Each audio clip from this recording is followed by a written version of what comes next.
Chips and chips, like fish and chips, but like space version.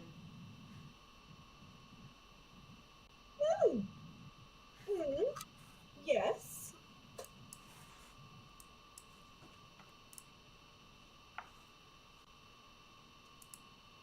What's that?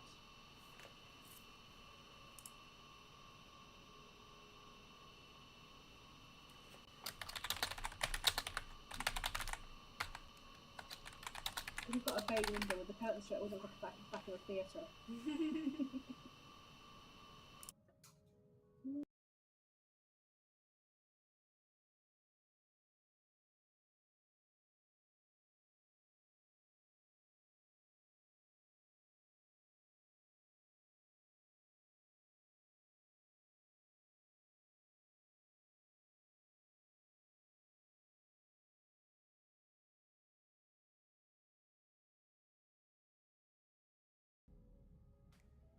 5 on that, as I'm putting out my alerts and all that. It's okay. Harlan is protecting Amaya.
Tag everybody on yours because. Oh, and I just had a proper moment of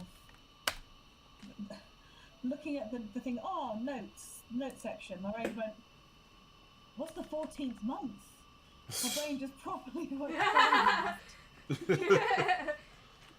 Just like, hey, that's not a. Oh wait, yeah. Reverse. Not day, That's much of a yeah. what he creates. He pushes more months into the year. Absolutely. Jesus. Absolutely. Julius Caesar himself, he will force the world to bend to his will.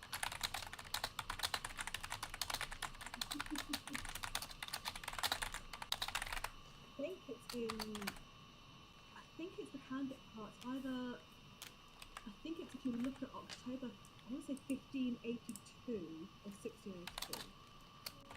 The October there is missing like 10 days because they just had to correct the calendar, so they just took out like a week of that month. That's so weird.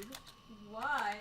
What? Like, I mean, I get why, but like, my brain. I think it was the switch over to the correct the Gregorian calendar, but yeah, I'll have to double check when it is, but I feel like it's no, I don't know.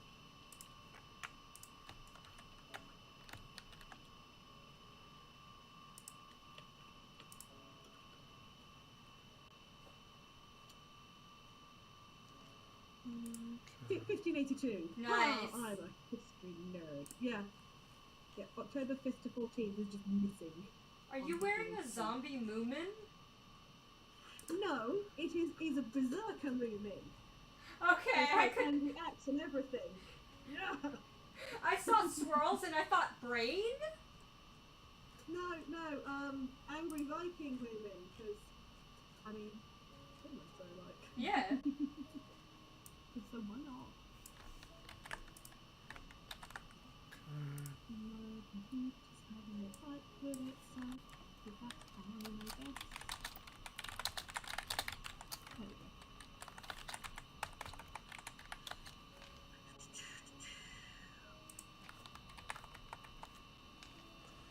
Okay.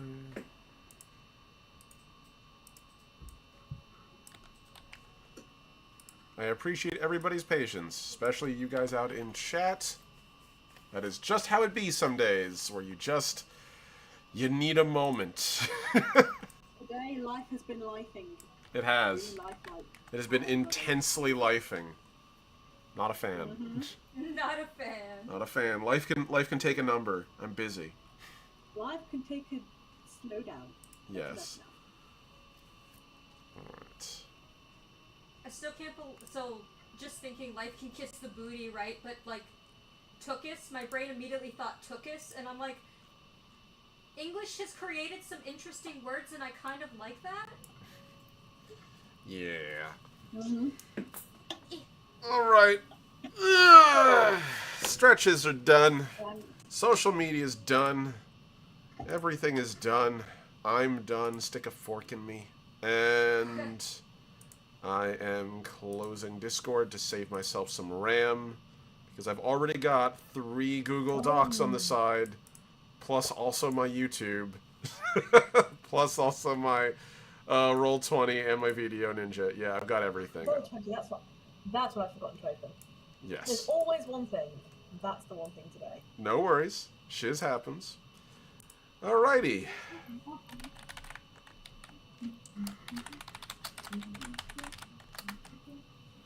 Okay, and with that, the chat is working. We're all grand. Hello, Voyagers. I am the last Omnitect, and this is Legacy First Flight, Episode 9, Silence. Technically, it's like Part 2 of Silence. It's going to be like several parts. So the next one's going to be Episode 10, I guess. It's okay, just do the Star Wars thing. Skip around. No, fuck that. I have enough continuity issues already. We don't need to do that. So, everyone, say hello. As we're all popping on bit by bit. Hi. There we go. Hey, everybody. Alright. So then, who wants to do our recap? For a change, I don't have a function of notes, so not me. I mean, believe our last session was my valiant attempt at a battle where I overcame adversity and, as a true accomplished something great. And that's what we need to do. We don't need to know the winner and loser of the match wasn't that important. Louis got his ass handed to him. Yeah, well, I mean, that's one way of looking at it, yeah. Yeah. And the score sheet will technically say I lost. So No, would your that's trauma fine. rating. That's only because that's what happened, okay? If we ignore what actually happened, it's fine. if we ignore reality. Does anyone have a recap for the viewers? Is what I'm getting at. Because I will do that. I mean, I just need to know. yeah. You guys can just use the notes if you want. Like, I don't mind if sharing them. Like, that's fine. It's alright. It's no big deal. I'll do it. It's fine. Sorry, I was just doing breathing, and then Yeah, that became please breathe. difficult to do. So, I mean, we divvied up some loot, which was nice. yeah. Basically, yeah. You guys... Amaya did a lot of investigating. Yes, Amaya did. By the way, everybody, Amaya and Red will not be present for this session. Conflicts of schedule. They'll be back next time. So, basically, going from the top of it, our players spent a bit of time preparing for this next arc. They were heading to a distant world known as XHOL, hopefully to go down to the planet and see why it has fallen silent. But to get there, it takes a few days of travel, about 5 days, give or take, no matter where you're going. Where you'd go 2 days out, space fold, 2 days back in, to make sure there's safety reasons. So they had like 5 days to burn. And over the course of the time, we had our players doing research, we had our players testing their metal against each other, as well as also buying some new equipment. So, here we are. This has been 5 days. And at the end of our last session, our players received an alert letting them know that their ship was approaching the planet's orbit, and that they were being hailed. Yeah, we got a friend. Mm-hmm.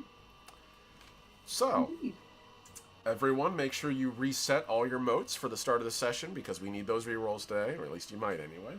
And also, Bon, what did you get for your Child of Tomorrow roll? Which 29, which I can use twice. Excellent. So Bon can exchange 2 rolls of the session with the number 29. It'll never happen again. It only ever falls on non-combat sessions, Exactly. it feels like. So then, let's return to the actual plot in the moment. So, you guys, last I checked, and I'm just going to make sure we got this right. Yeah. Okay. So, you all were scattered across the ship in different locations when you all got a ping. By the way, also, Louis, your trauma rating has been reset. It was all non-lethal damage. You've had a couple of hours to rest. You're fine. So. I was the victor. Yes. That's not true. It's okay. It's okay. So you've all been called to the bridge of your starship, the Acheron, letting you know that there's been some sort of proximity alert. That's all that your wrist link has told you. And leave the scene in your hands. Well, yeah, I guess, are we in the bridge, collectively? I presume you're all going to be running there, but I don't know. What's everyone's, like, pace going to be? Is everyone, like, actually arriving there, or are you guys taking your sweet time? I mean, yeah, she'll go. Okay. Yeah, we'll go ahead in there.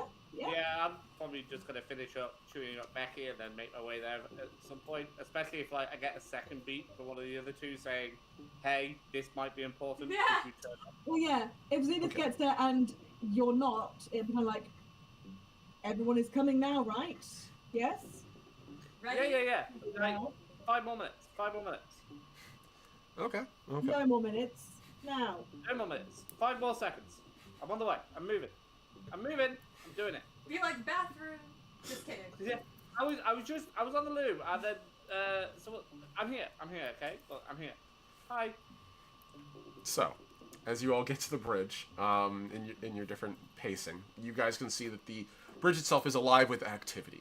Your starship has finally completed its deceleration burn and has reached what would be considered like high orbit. So this is pretty far out.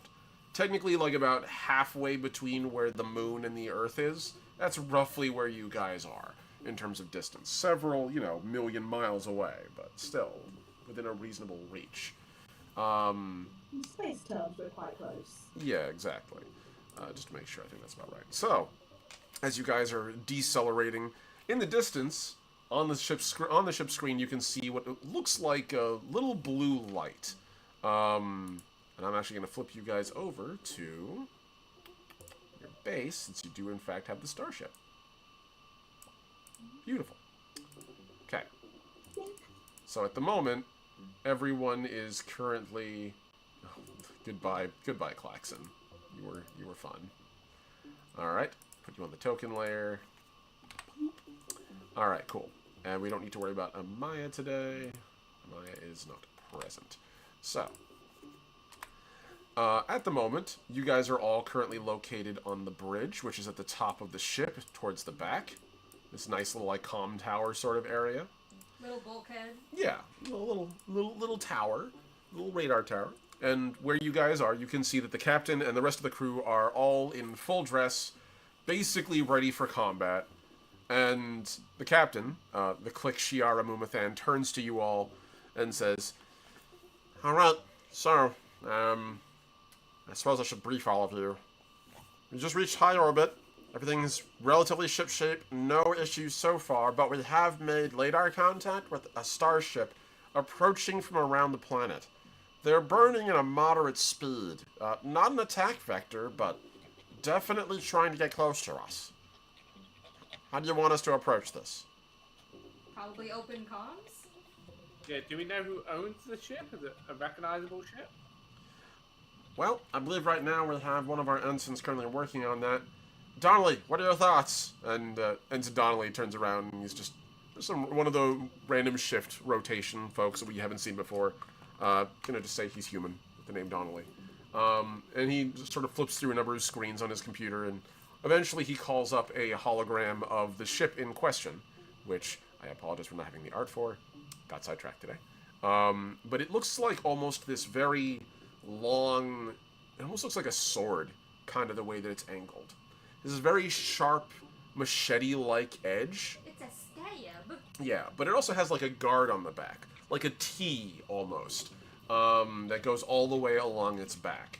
Its back engines are very slender and armored, and it does clearly have several weapon platforms on it. Like, it's clearly been made to be a weapon ship. This is some kind of light frigate.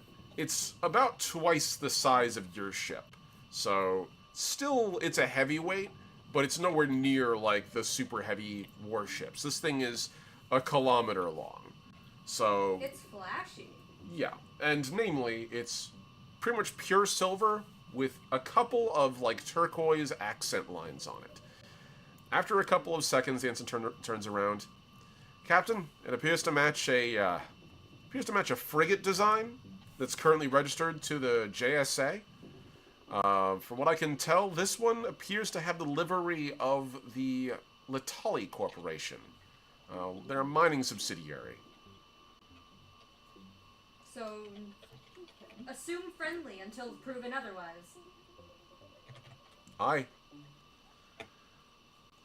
Right, matching vector. Helmsman, take us in. And you guys can feel, like, the shh as, like, gravity slightly moves beneath you as the thrust of the ship pushes forward and a little bit of, like, thrust gravity applies from behind you. It's not a lot. You don't have to, like, roll or anything. But it's enough to feel the shift as you push in. It's about, like, a 20-minute flight towards this craft. And as you guys get closer, you can see that the craft is currently, like I mentioned, armed.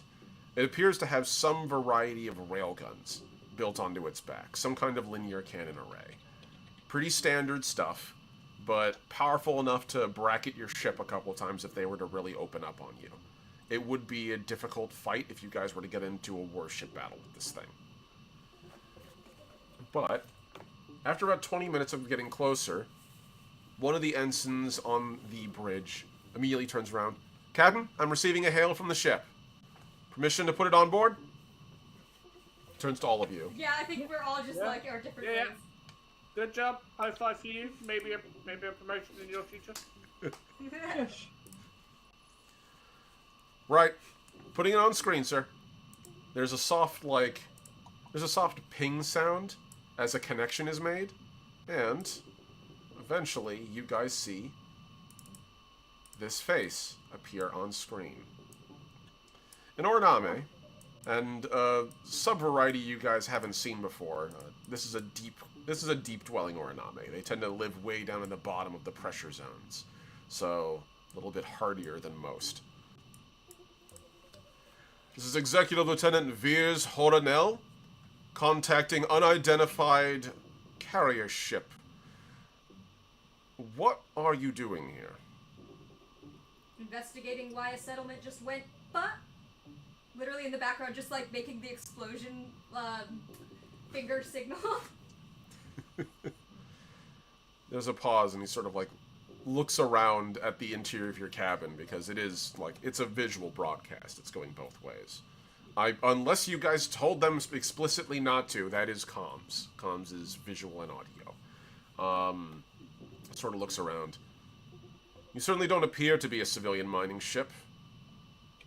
Would you be willing to identify yourselves for us? I'm Louis.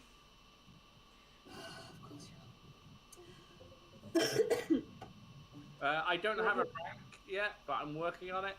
She just pats Lou's head. We are Voyagers. We were requested to come and check out what's going on in this area after things have become quiet, more so than expected. Voyagers. Fire Team Forge Tender, I presume, then. Correct. I wasn't aware you were called into this. We didn't send for you. You personally, or your uppers? The JSA, so far as I'm aware. The Latali Corporation certainly hasn't. So this is where it's my brain that's the problem, as in Lolly's brain, because I'm thinking. Oh, okay. I'm scrolling up my notes like, who asked? Someone specifically asked for us to head. Right? Yeah, we were. Yeah, it was a Torre, but I don't think we should mention that. Yeah. Above table. The Common Notions hired you Yeah, for this. because I was trying to remember who asked, so I could remember then whether to say or not say. Yeah, it's literally the pirate leader. You like. Yeah. Like. A Torre 238. Yeah, yes. let's not do that. Okay. Okay.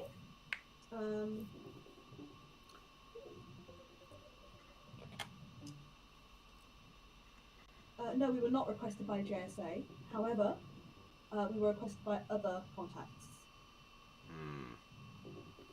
By friendlies of the Disperandi, which they don't have many of, so we kind of figured it was important.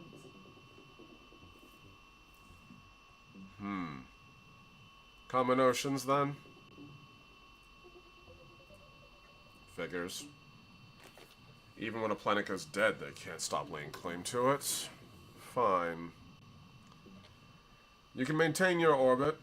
We have no way to detain you, and no legal right to do so, so you can, in fact, continue your operations within the area, but please, if you make any attempted landings on the planet, let us know in advance. We did hear about the defenses, so we gotta be careful about that. We are unaware of any defenses on this planet so far.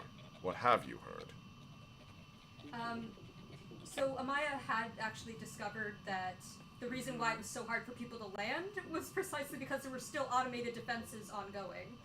Yep. Did she obtain that information, like, in a bracket kind of way, like blueprints, or was it just through her research, like she's giving us the bullet points? That was her giving you guys the bullet points, Okay. and it was vagued out because she doesn't have any specifics on the defensive system. Also on top of Before Becky kind of says much more, Xena she didn't say anything else. Like, I'm asking him. Okay. Yeah, what we're doing. Yeah, above table. Sort of cuts in and says, okay, can we ask what your interest in the situation here is? Very well. But we I'm don't know here- if they're actually friends. Let's not just tell them all the things. I'm here with the on behalf of the Latali Mining Corporation. Which he did say. The world of Xol is currently under contract, technically, to it within its expanded mining rights.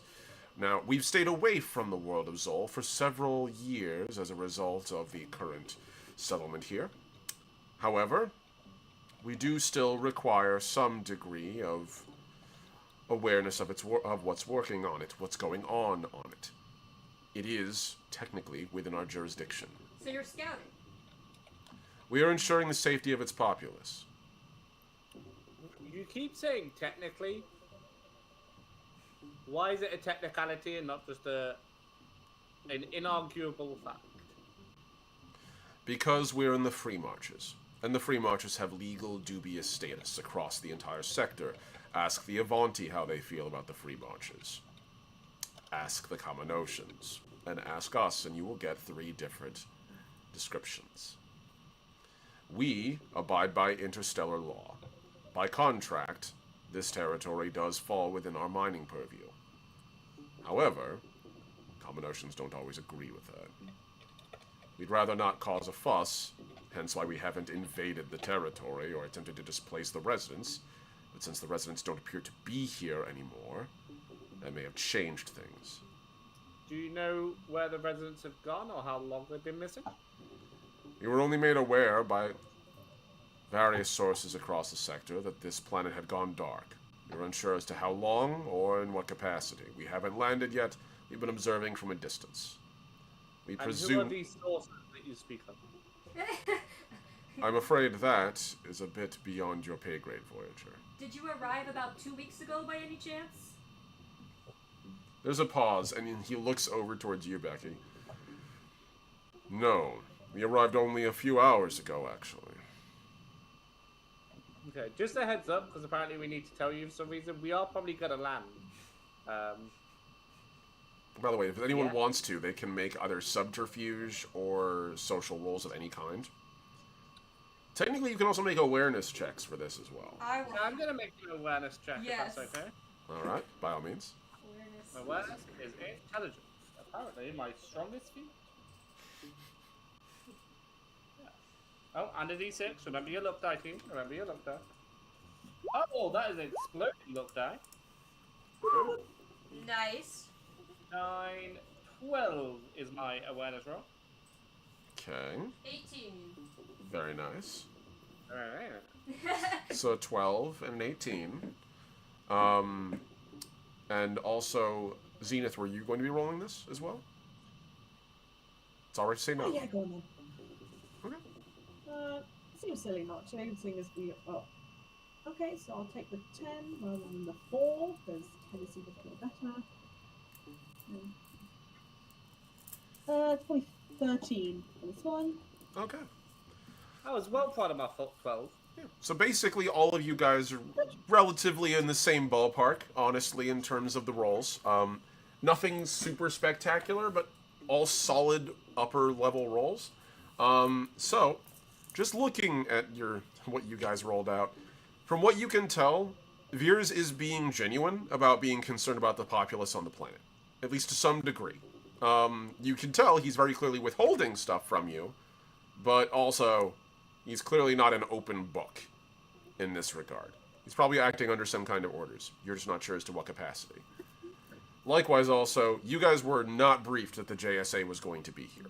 This is a new complication. Yeah, I did want to Horak clarify didn't that. give us that tidbit, that warning. But he also didn't know that we were contacted by a Torres, so I'm not surprised. Yeah. In fact, Horak didn't contact you about this at all. This is Yeah, entirely this is a not the Torres contract. contract. So. Yeah, like we've had someone who's let us know that we're not going to be the only people who have been informed about this situation. Yeah, there might be like a chat people about. Yeah. We're not in it. Yeah. We're not in the... Also, We're in the group chat. Lieutenant Veers, what is the name of the person you report to, just so I can confirm?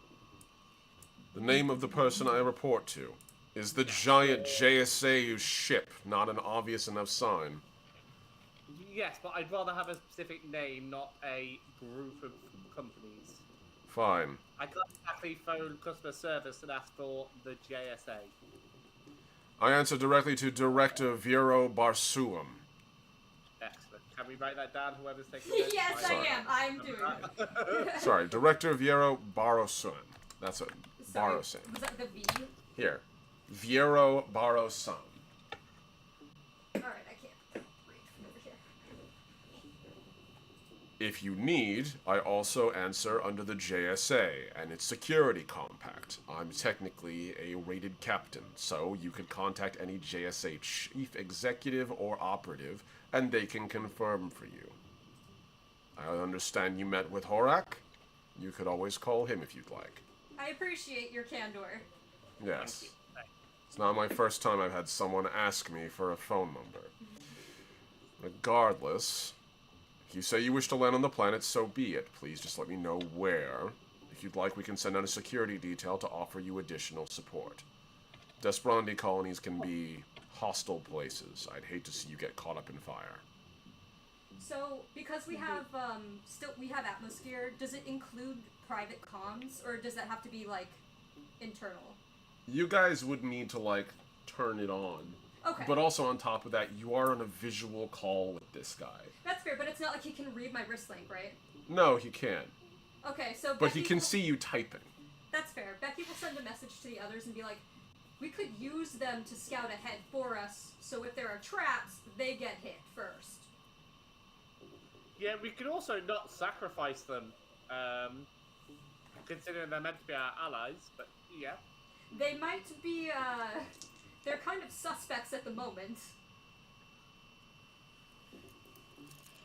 They just got here a few hours ago. Somehow they found out, you know, right around when the... And if they go down first, we run the risk of them choosing claims that may or may not be for them to claim, and doing causing any other issues or covering up if they are actually responsible for this. Which is precisely why we'll be close... I keep doing this. Why we're close behind. He's incredibly polite while Becky just taps So, away. Yeah, no, this guy is watching you all typing back and forth. This is going on in real time. Right. Captain, may we confer with ourselves briefly, and we will get back to you about any required support we may need. Captain. Lieutenant, I meant to say lieutenant, I meant to say the correct versioning, whatever. Captain does work. Exactly. That's fine. I am technically the rated captain of this ship. Executive lieutenant is my formal rank. The bit I was picking up on in my brain was I heard the word captain earlier. Veers works if it's easier for you to remember. And yes, you may contact me back when you're ready. I will remain in orbit, locked next to your ship. Thank you, Colonel. Appreciate it. Thank you. There's a nod and a whoop as the screen Nice. turns off. So I didn't mean... And then Xena sort of turns to Becky and is like, that is what you do when you need to confer.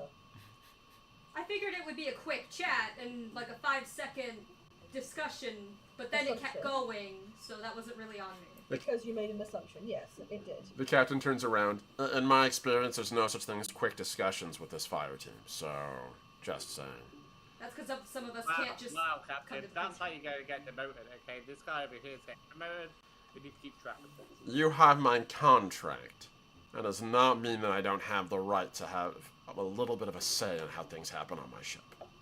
That is completely, utterly fair. Okay. So, what do you all think? I mean, I think they're suspects. I don't think our first plan should be to sacrifice them, but I still think they should go first. If they're going to offer a security detail, I'd like to watch them. Because it sounds like they do plan to go down there. I just don't... I would rather them, you know, under our supervision. It might not be the worst idea to have just a couple of people escorted. We are currently a small team, and if there is danger afoot, I would like to have somebody that is obligated to protect us. I don't think they're obligated, but... I see But that's if they are, and if they are likely to do so. If they want to keep up the facade that they're our allies, then they're going to have to somewhat help. But up until what point? We shoot them, Yeah. probably. Or we convince Or them they to join shoot us. us, You know, most people because don't we- want to die over something stupid. No, but if we either need to decide, are they our allies and therefore we trust them, or are we suspicious of them, in which case we should be suspicious and not kind of do a bizarre halfway house that just puts us at risk. Yeah, no, I'm suspicious. I've already chosen. That's my team. But having them involved at all then compromises that. Either they are trustworthy or they are not. And if they're not trustworthy, why are we having them with us? Precisely think so it- we can watch them, because they clearly plan to go down and do their own thing. But they can't do the thing if they're not there. As you're all talking, there's a broop, broop, broop from one of the consoles nearby, and one of the ensigns turns around. Captain, we have a new contact approaching us at port speed. And the captain sort of turns around. Identify, please? Can't quite figure out precisely what make of ship it is, but it looks as though the JSA is moving to intercept it. They appear to be powering weapons, Captain. Oh. Whoa! Hail the Lieutenant. the guy we just- Lieutenant, and say like, because What's what is going going on? on?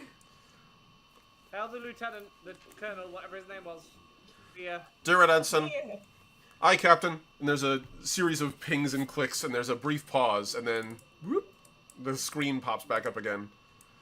Yes, what can I do for you, Voyagers? We are busy at the moment, and you can see behind him, like, the bridge is currently glowing with battle Yeah, colors. why are you fighting? Yes. What target are you? Hey, birds. There's a starship that's approaching us at rather high speed. We presume they are preparing for an attack run.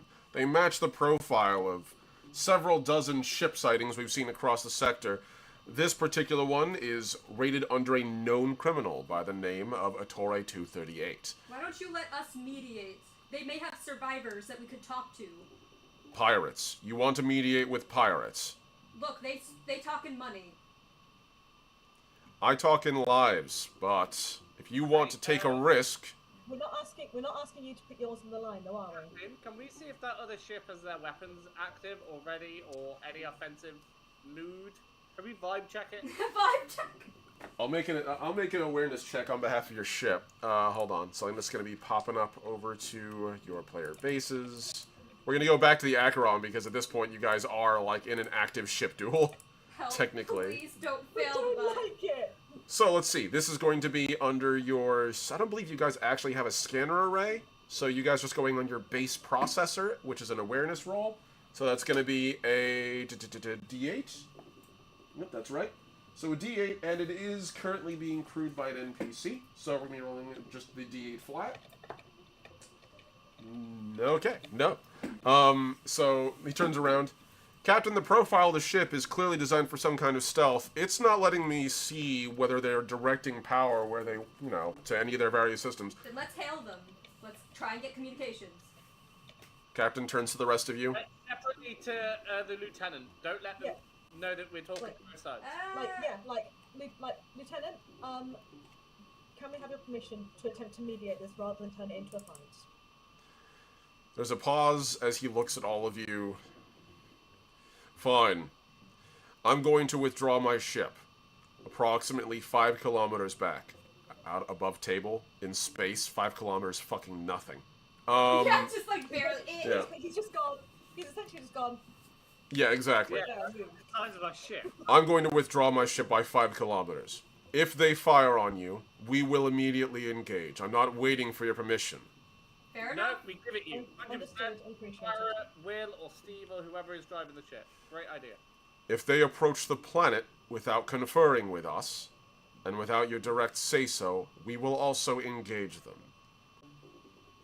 Solid, baby. Call you back. We've got 1 minute. We'll call you back. Understood. Thank you. The comm turns off.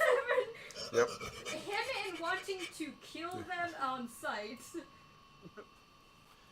So, I presume you guys are trying to hail the other ship then? Yes, yeah, just press the button. Yeah, whoa, hello. Whoa. You can see the lieutenant. You can see the lieutenant currently typing on his console. Turns around. I've received a comm handshake. Putting it on main screen with your permission. Yep. There's a brief flicker, and the familiar shape of a Torre 238, at least for 2 of you, since I don't believe that you have met yet so far, Zenith. A synthetic, wearing Shrikesh garb, appears on the screen. Okay. Ah, good to see you. Looking as great as ever. Thank you. I hope you don't mind the sudden entrance. We've been approaching from roughly behind the planet's moon using active camouflage. I figured it was unfair and rude for me to go cloaked any longer, but I see you have yourself a bug. Do you want me to swat that for you? No, no fighting. No, we are not wishing to start fights where we don't need to, when there's actually, let's face it, bigger issues going on right now.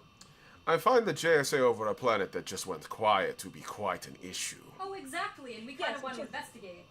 Which is why we are mediating with them to ensure that we go and check out what's going on before they get a chance to.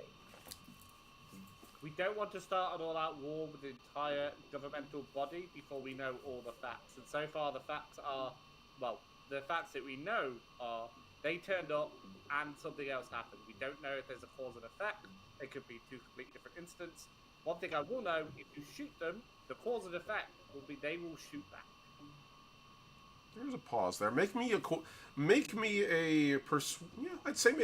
diplomacy roll for that. That's pretty good. Ah, excellent. I have no skills in whatsoever.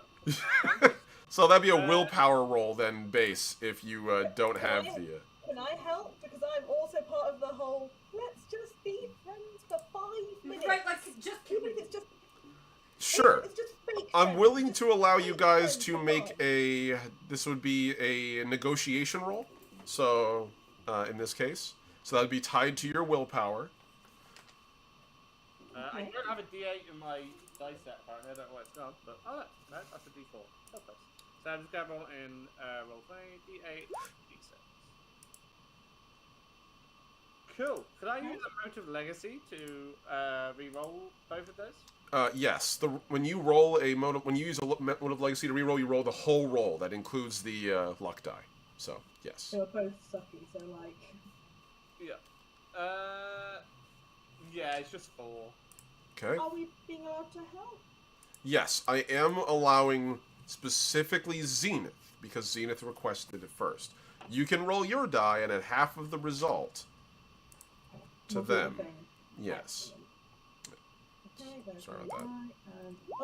Oh, I got an explosion on my D8. Nice. Okay, good. Okay, so it's an 8 and a 5 on the 15, willpower roll. That's 7. So 13, yeah, that's 7, because you round up. So 7 plus 4, because you don't have any negotiation stat, as I recall, Louis. Okay, so that's... Yeah, I do not. No? Wait, say what? No, I do not have a negotiation. Yeah. 11 altogether. Okay, no worries. So that's an 11. That's a total of 11. So, with that roll, There's a brief pause. And Ettore turns towards one of the folks off screen. You can't see, and he just sort of makes a gesture. And you can see behind him, the screen is actually like gray. What you see on that video, like on this image, is accurate. You can't see much of the bridge. It's very distorted. And so he makes some gesture, and there's some mumbling from off screen, and the ship begins to decelerate. He turns back to you all. All right. I'll play it your way for now. However, I want to make you very well aware. I don't think it would have been an international incident because... Have you tried to access the prism since you've been talking to me? Oh yeah, no, we know it's down. Oh yeah, no, not just on the planet. Now. We've been suppressing your signal for a while now, as theirs. So they wouldn't get a call out. It would be another accident. They probably assume. I think the ruling of there will be no witnesses doesn't validate a crime, if I'm completely honest. I don't consider throwing a brick at a fascist a crime, but I hear what you're saying. I, again, appreciate what is being said. However, not actually the most important thing at this moment. Yeah, we kind of have to get down there. People on that planet. Fair. So, if that's the case then, I want to make this very clear. I am not okay with them going down onto that planet. Me either. So, aren't we good friends on this? So, plan. We are going, I believe the plan, and correct me, I'm sure you will correct me if I'm wrong, Zena. We, Definitely. three, will be going down to the planet. If you two want to stare lovingly, as in yourself and the lieutenant, wish to stare lovingly into each other's eyes with your buttons on the trigger fingers until we get back or until we give you more information, go for it. But since neither one of you trusts the other and you both trust us, please let us be the mediator so that just in case nobody has to die, because I will ask you this, Ettore. How many people on your ship are you willing to sacrifice just to have a shot at him? Because somebody will die. You will have 0 casualties. So look around and see who you are willing to let die for this. Or let us do our jobs. That was out of character, by the way. That was over me going, ooh. Becky's impressed. She's like, I agree. There's a pause. He looks back at you. One day maybe you will understand that being Corsair means we are already dead. We're just choosing where we die. But I appreciate your sentiment. And I don't want to kill my men for nothing. So I wish to speak to this executive lieutenant on the other ship. We can mediate there. We will do so via comms because I cannot imagine a circumstance where we would agree on a neutral ground even on your ship. We'll figure out from there because I promise you, neither my crew nor his will be content to just wait in orbit. So we'll do something about that. Yeah, that's what I figured would happen. Okay, we will communicate with Veers. said others. Yeah, Veers. And yes, those ones. My ability to hold names in my head today apparently doesn't exist. The lieutenant the entire time. Yeah, that's not staying either. Can we mute ourselves while we talk? Like, I don't want to hang up on Ettore, but we could say like, okay, we're just gonna mute our mics so that we can talk to the other. Alright, we're gonna put you on hold. Get in touch. Make a conversation. Yeah. Let me know when you have them. Thank you. God, his design. Becky in character will literally be like, oh my god, his design. Still great. Okay, so I mean it's mid, but you know whatever you like. She's literally an engineer. Like, she knows what goes into it. After talking to Gallant, they actually make their bodies. She's oohing and ahhing. I think. Does actually, to Louis, just give him a bit of a little nudge of like, good job. Yeah. That's it. That's all you get. I also want to take a very quick moment above table. I actually thought that was very good too. By the way, Yeah, that Paul, was fantastic. take an extra moat. Yeah. Like right now, you earned it. Like That was fantastic, actually. Well done. I'd love to take full credit, but it's half of that is a speech from Doctor Who. Man, I don't give a shit. Doctor Who spits fire. Doctor Who can spit fire too, you know. Yeah, we're good. So thank you. I'll take an extra bit of less. Yeah. I'm now to it. Oh yeah. Okay, cool. So, if that's the case, then you guys are currently standing on the bridge, and there's 2 folks on comms at the moment. All right, boop. Like on to the next one. Oh wait. Oh, so yeah. Oh, okay. sorry. I'll get back to the lieutenant. Love this. Yes. Hey, bud. The other ship has chilled down now. They won't attack. Yeah, they won't attack, and you're not going to attack. Let's all remember this. They do want to have a conversation with you, and for some reason, don't want to board your ship. Shocking, I know. But we're going to be in the middle. We're all going to be able to hear each other. There'll be no silence, no muting of mics. And they just want to... We probably should have asked what they wanted to talk about. I mean, we all assume it's going to be the same issue. Okay, so are you good for that, Lieutenant? Commander? Captain? Executive Lieutenant? Yes. I suppose I'm willing to hear them out. If it means we don't get into a shooting match, then so be it. Which is our wish. They have agreed that we will be able to access the planet and assess what is going on. They have requested that as the neutral party here, that only we do that, just to keep you in full awareness of the current situation. But I know, but I would like him to be able to go into that conversation aware of what we've discussed. Oh yeah, no, that's like good. That's good. Just in general, we can talk about this. everybody in the understanding. I don't find that a particularly workable start, but if that's their position, at least I'm aware of it. I'm ready to speak with them as you'd like. Please feel free to put the pirate on the line. You could probably start by not just calling them pirates.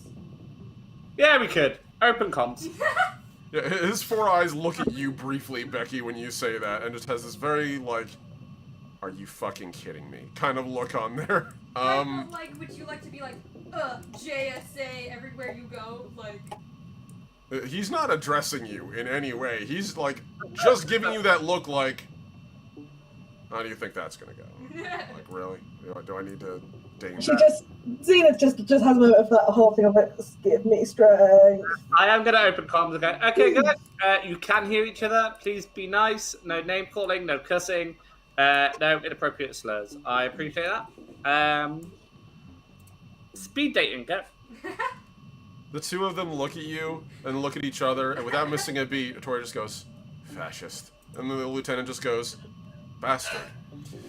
Are we done? Okay. Your first name. Now you've got that out your system, let's have a conversation, please. Lieutenant looks at you guys and back at the, you presume, the other screen with a Torre on it on his bridge. Fine. I understand you don't want us to access the planet. That's unacceptable. We need to be able to survey it in some capacity, shape, or form. Period. And your aggression will not be tolerated under any circumstances. Torre sort of looks back at him. Right. So, je sais, we don't want you on the planet. As we saw what happened the last time. You all landed on our colony worlds. We don't want that. So, how about you stay in orbit? We go down and talk to our people. So we're all going, I'm guessing, because I think that's the only solution you're all agreed to. No, let's continue conversing. The 2 of them pause and look at you, Becky, and look at each other.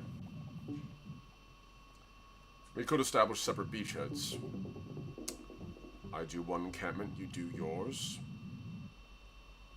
We don't stay within radius of each other, but we stay within comms distance of each other, if we can maintain them.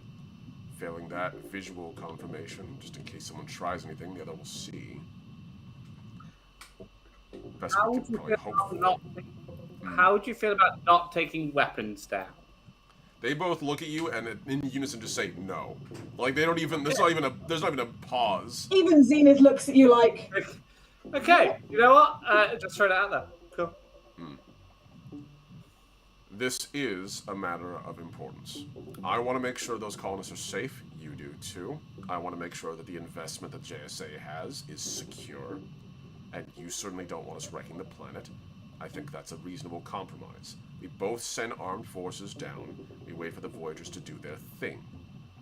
And then afterward we can deal with the repercussions. Saving lives, good focus. Torre sort of pauses, turns around, speaks to someone off screen. Alright. I can work with that. Fascists have their camp, we have our little camp. We work out of that. If you do anything dumb, or advance towards the settlement without permission, yeah, we turn into a shooting war. Until then, okay. May I add a teeny sort of pseudo stipulation? Let's say both of you are peaceful and don't start anything. There's no shit in war. You just go down there, do the job you were meant to do, and then come back up. Nobody fires a weapon. Nobody damages anything they shouldn't be damaging. Becky's All gonna I look would down ask, like, if that was to be the case, just remember that this happened. That both sides came to an agreement and you followed it. And nobody harmed anybody that they didn't need to harm. So the next time you want to judge the other one, call them bastard, pirates, fascists, dictators, whatever, just remember on this day, in this planet, on this moment, you both promised each other to be nice, and you both were. The lieutenant and the Torre look at each other and look back at you. I can't promise nicety. I can promise working. At least at the moment. We'll take civility. As long as you remember that not every time you guys meet, you have to pull out a weapon and shoot, I'll take it. We'll see where that goes, but for now, I can at least agree to the planetary landing in safety. And letting you all go ahead. I do request that at least, if not one of my personnel, I go with you. And to which Veers turns and... I want to watch my ship, but I do want one of my personnel to go with you as well. He turns around and there's a brief garbling sound as the comms on his end are like futzed a little bit. Becky will turn over to Louis and be like, I told you they'd come. Right. So, Lieutenant Era of the Soaring Spire will go with you. He's my security officer. He'll be my proxy.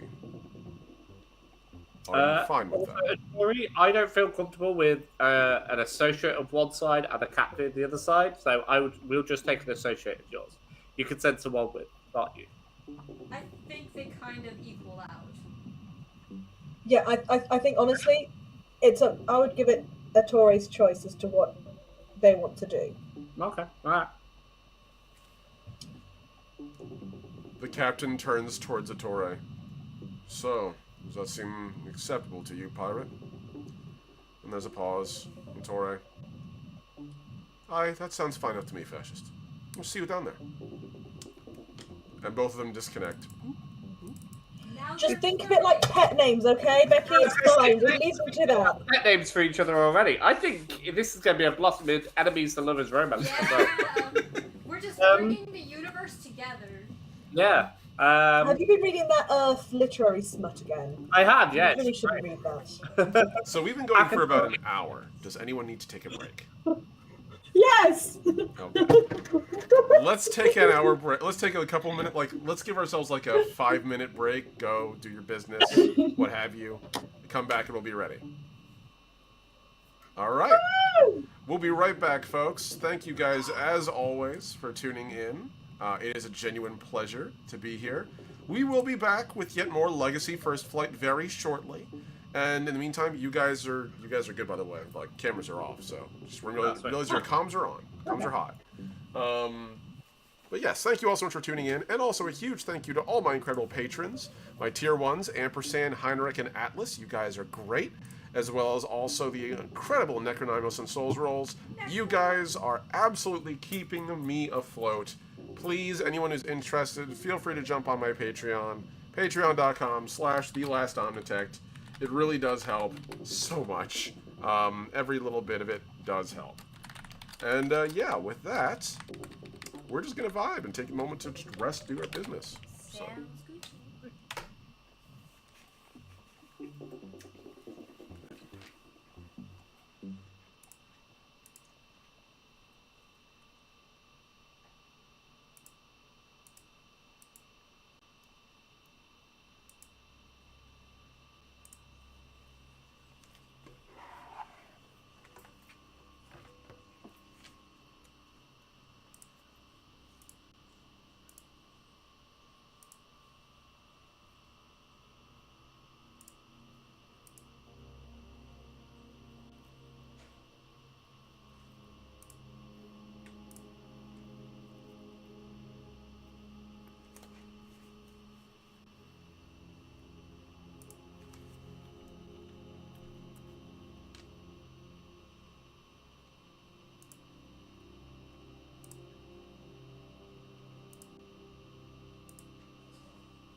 Yeah, it's why Zayden was like, shut up! No!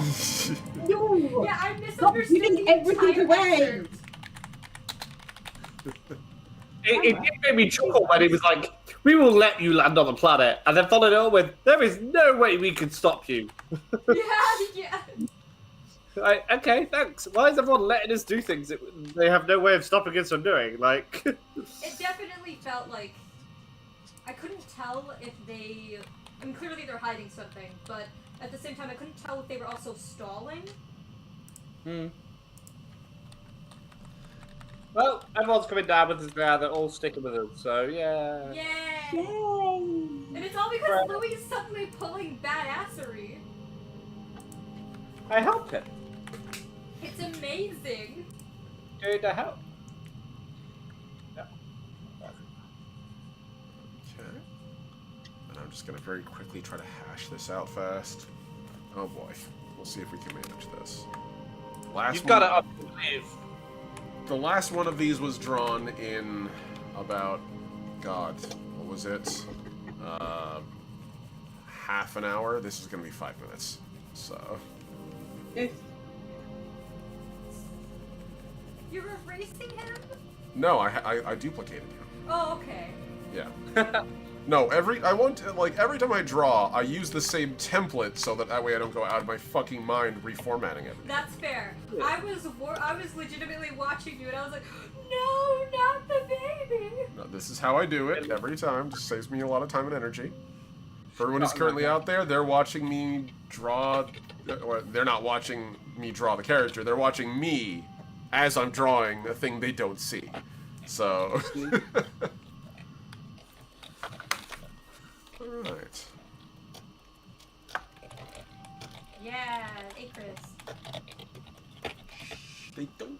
You said of the Spire. Oh, if they know it, their naming conventions. That's fair. That's true. If folks do watch the show enough, they would know the naming conventions. So, that is fair.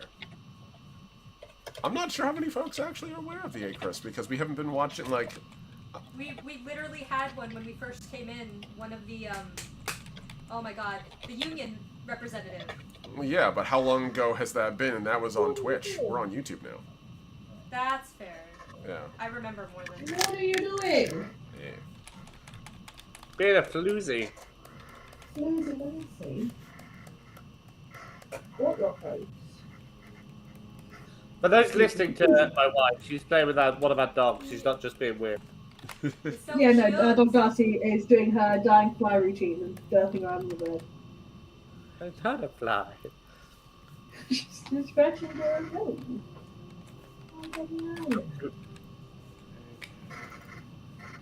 Okay, she's a floozy. She's so adorable. Just like that human. She is adorable and floozy. Not mutually exclusive. Just so I know, is Becky impressed with the way Louis has been negotiating? Oh yeah. She's like, all right, that's solid.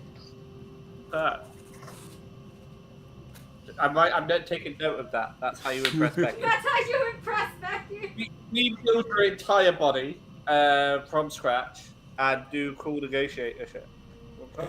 Delete the WWE. Like, Yeah, and be into professional wrestling apparently. So yeah, this is it. That's fine.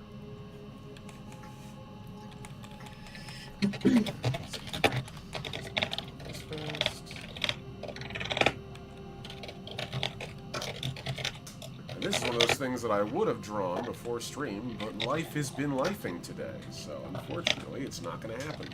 So you guys are going to get a very rough doodle, and I'll work from there. Why do I suspect a very rough doodle from Omni is going to be a fantastic work of art? Okay, let's not jump the gun here, folks. I actually am drawing this in 5 minutes. I do, in fact, not want to, hype myself up too much. This is going to be on YouTube forever. So. I will do it. Who does that? Yeah. Who does that? Yeah. Paul likes to do the hype up, don't you, love? Well, I'm surrounded by amazing artists who are like, oh, this is rubbish. And I'm like, I can't draw a stick man. What are you talking about? That's a mood, I feel you. Like, oh yeah, but what about this 1/8 of a pixel that looks a bit off? Like, I swear to God, shut up. It's got a wonky nose. I know what you're referencing. It's got a wonky nose. Wonky nose. They're making out. It's gonna be wonky. Your nose is wonky. You gotta post that in No. HD. Like, this artist drive me insane. I'm also very glad that I'm not on screen right now, because they're also all seeing all my squinty, high-speed art faces, which basically just makes it look like I'm getting either tortured What is or... squished up nose? I haven't fixed it yet, okay? Squish that good. nose. Yeah. No, I'm talking about me. I'm literally over here going like... They can't see, but I'm doing like gaming faces. It's okay. Yeah. It's okay. Omni, when I'm drawing Omni, I draw like this, like on my notepad. I draw like, and I hold my notepad like a violin. I don't know why I do this, but I'm like, yes, I Because draw it it here. helps. It does. It does. It's like the same thing when you're playing a video game and you're like, I'm gonna lean, and you're like, that's not how it works. It's not. There's no actual haptic feedback, and it's like, but I'm making a hard turn. Yeah. Yeah. That's how it is. You see, the way I draw it is, after about 5 minutes, I give up. That's fair. That's valid as hell, though. It's very I valid. realise I'm legitimately bad at drawing, and I just need to pay other people to do it. Practice. Right. It's all about practice. It's always about No. practice. But if you keep practicing, it drives you insane. Well, that's the whole point. We're all nuts because we're artists. Nobody's a sane artist. That's bullshit. Nobody's like, I'm going to sit in front of a computer till I get eyewear because that's totally normal. No, it's not. We're not normal. It's okay. We can admit that. Yeah, I'm going to play this piano piece until my hands stop working. Yeah, exactly. I'm nuts, and I accept that. I'm literally making a TTRPG out of nothing. Why? Because I got tired of trying to make other people's TTRPG systems work, and I was like, fuck it. I'm gonna do an indie game. I'm gonna make my own. For 20 years. For 20 years I've been doing this shit. Because I'm nuts. I'm not normal. I can accept this. It's fine. It's perfectly good. And I think it's not a bad hobby to have to be like, I'm gonna do the thing. Especially since I'm trying to make it in something and, you know, something to share. Not that I am defined by my productivity.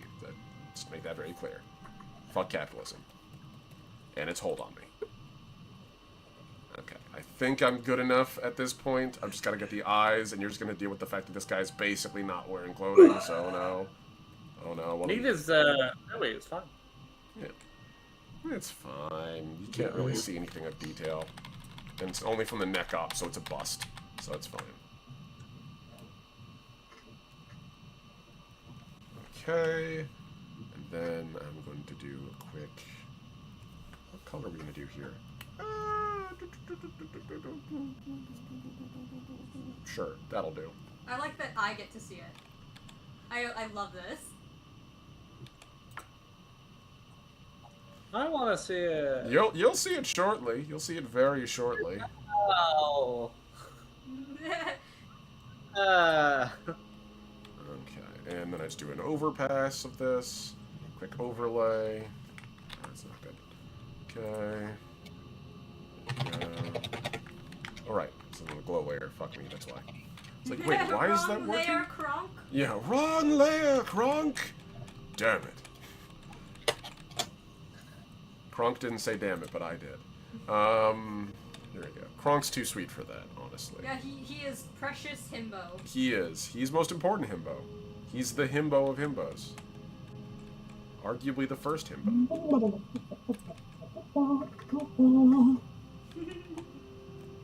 Okay, and I'll go over this later and fix it. For now, it will do.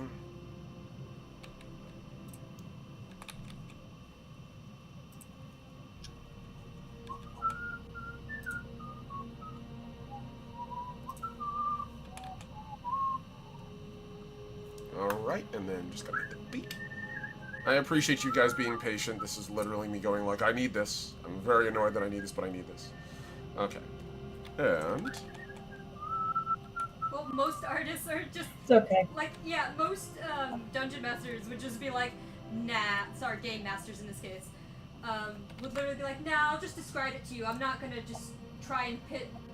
I know, I get it. I have been known to go, oh shoot, they're about to meet an NPC I hadn't prepared yet. Quickly, during break, Hero Forge! Like, I have been known to do that mid-stream, so, like, no, I get it.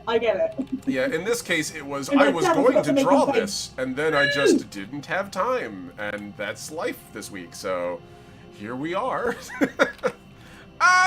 Alright, so, anyway. How are you doing out there, by the way, chat? I hope you're all doing okay.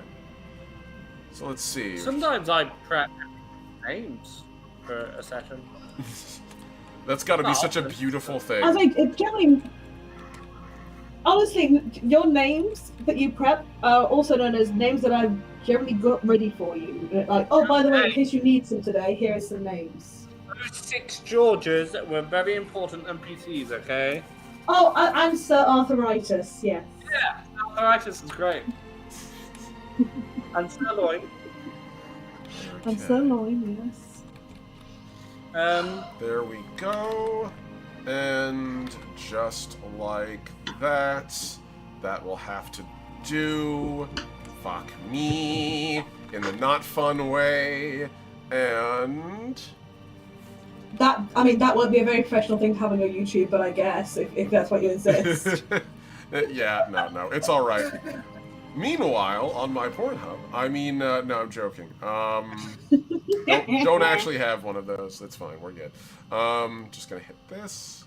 Okay, cool. And one last pass, and we get to go. OmniFans. I love it. That's actually great. You see what you did there. That's very funny. I'm actually on board with that. It's a very funny meme. I like that.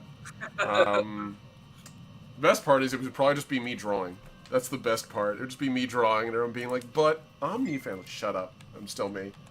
Alright. Okay, we're good. I'm saving this. I'm exporting it. I'll have to work. I don't care anymore. Life is precious. So am I.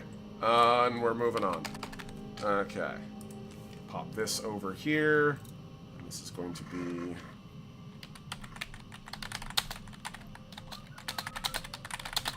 That was how many minutes? Did anyone time that? Don't tell me. I don't want to. Hey, 3. Yeah, literally 3. Wait, are you joking? No. I actually did that in that time? I think, yeah, because like my cell phone, 50, yeah, because it's 57. That felt like that was at least 15 minutes. No. No, definitely not that long. Like, you drawing was about 5. I'm actually kind of impressed with myself on that one. There you go. That yeah, was that's pretty what we've quick. been saying the entire time.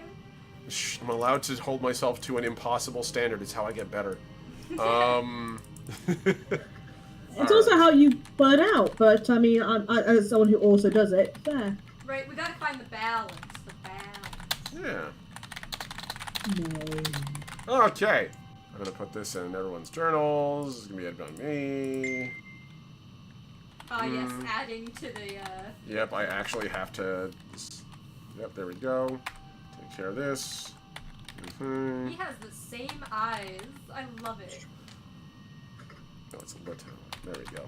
Okay. Cool. Alright, that'll do. Saved. Cool.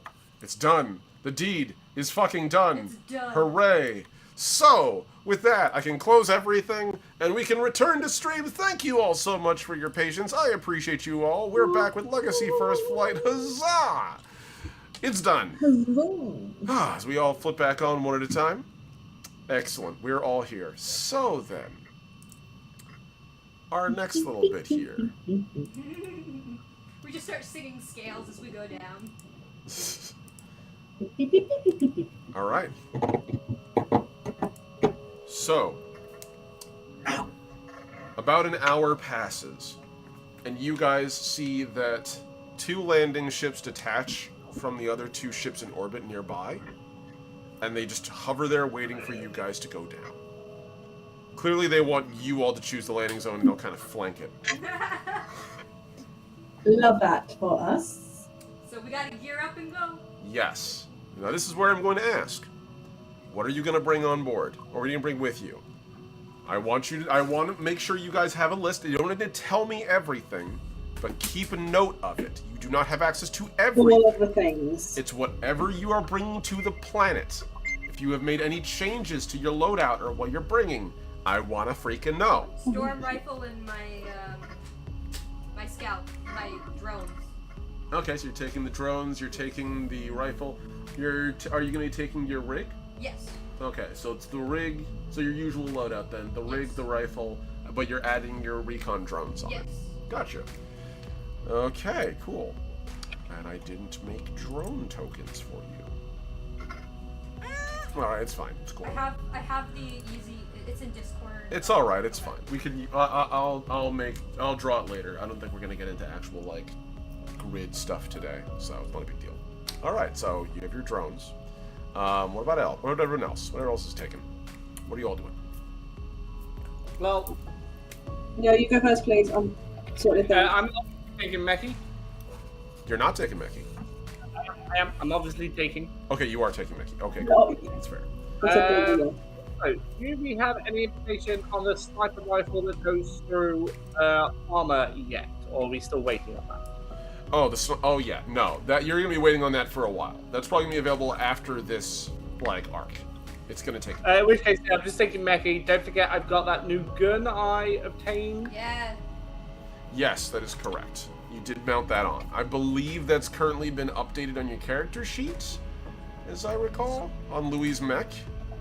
Hold on. Should be on the second page of that. Actually on page 3. I'm gonna show that to the players.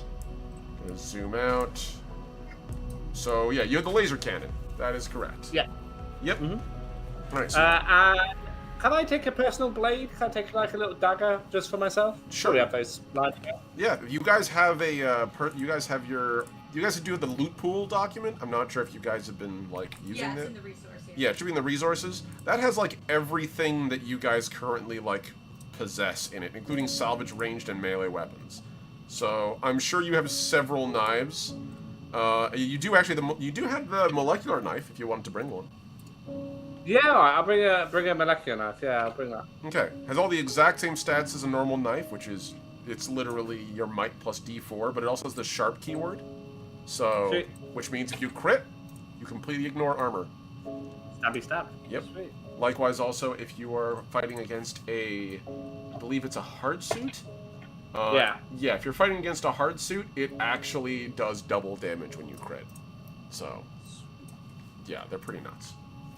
Where is Becky's character sheet? Louis' character sheet? Meckie's. Oh, Mecky's. Mecky It's the one. third page, remember? No, I didn't. So thank you. Yeah, no worries. I slapped it all on the third page because I didn't want you guys to worry about it. Sweet. Yeah. No, I found that. Cool. All right. Yeah, that's fine. That explains why I couldn't find it. I thought it was separate. That's fine. Awesome. I will eventually have Zeniths uploaded here as well. Just to let you know. So, Cool. okay, cool then. I'm currently having a fight with it, so that's fine. I am so sorry. This is why I try to have it, like, I always Okay. encourage my players to have a paper character sheet, just because it makes it easier between sessions to be like, take a picture of it and send it to me. That's it. Like, also that way, if you have to, like, mess stuff up. It's purely because I use the little text boxes on mine, and apparently it won't let me move them over onto another page, and I'm like, you little bastard. So I've had to just Yep. quickly sort of. You did Red take the paper, storm something. Yeah, I'll magnum, fix if that helps. Yeah, you did the Storm Magnum, I think, last time you guys did too. I did. That's what I was just putting in to make sure it's clear that I've got that on me. Gotcha. Yep, that is fair. Okay, so you have the Storm Magnum. Alright, awesome. So, I've got my survival machete, also known as my wife's knife. the wife knife, that's right. You do have the wife The knife. wife knife. I'm dying. Alright, I am now adjusting it to call it that. nice. The Alright. wife knife, because it's from her wife. And I'm guessing you're taking your hacking module with you as well. Yeah, Okay, cool. yeah. That's fair. And I can't remember if you had a camouflage system or not. Do you have active camouflage? Can't remember. Ooh. If it doesn't say it on there, you wouldn't have active camouflage. I just know you can. I don't know. I have a bunch of concealed weapon mods on me, so everything is super hidden. Like. Right. Yeah, that's right. You're basically walking around in a trench coat, is what it is. I walk around in my cool trench coat, looking like, I just hack things. I don't have weaponry under here. Yes. All right. So I think that's everybody. So I'm going to presume that you all want to head down to the planet. Yes, immediately. Yeah. Yes. Okay. So I'm going to ask you a very simple question. This is on you, Louis. I'm gonna cry. Louis, are you taking your lander, or are you going to be having the ship drop off the giant walker? I'll let the ship drop off the giant walker. Okay. So, and by that I mean like the giant one you guys had Yeah, Like- back on Barrel Dime. back on Barrel Dime, the oh, big wait, one. sorry, I mean the, was that correct? It was actually on Verde. It was on Verde. Yeah, Verde. Yeah. Barrel So, Dime was the initial. are you taking your small lander, or are you taking the Endurance, which is the significantly large lander, which is what I'm showing I you guys think, did. and I'll confer with the other two. Should we take the endurance as a show of force to let the other two know that we have this second ship that's quite, I presume, well, I remember being quite durable. Yeah. It has no weapons, but it does have a shield generator and it's durable. I'm asking Becky and Zenith this, by the way. I know, I'm I'm doing thinking. How, like, useful it would actually be on this terrain. You could make I'd say a research roll to determine.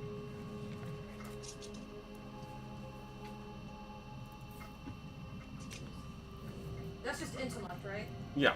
It's intellect.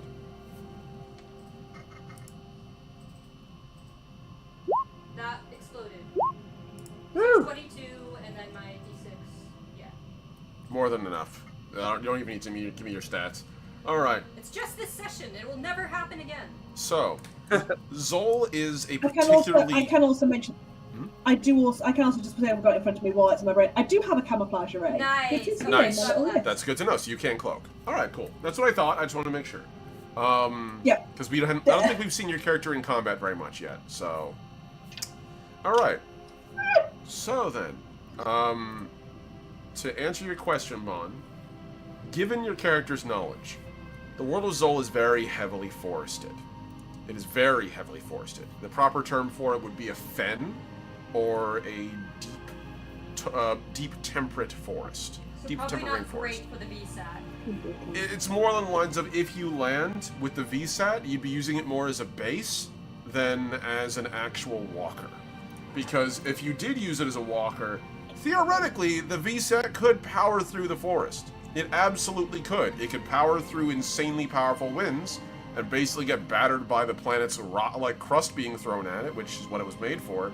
The problem is more that it would likely leave a horrifying rut in the ground and destroy whatever it's plowing through. It's literally a train without tracks. So it's up to you guys what you would want to do.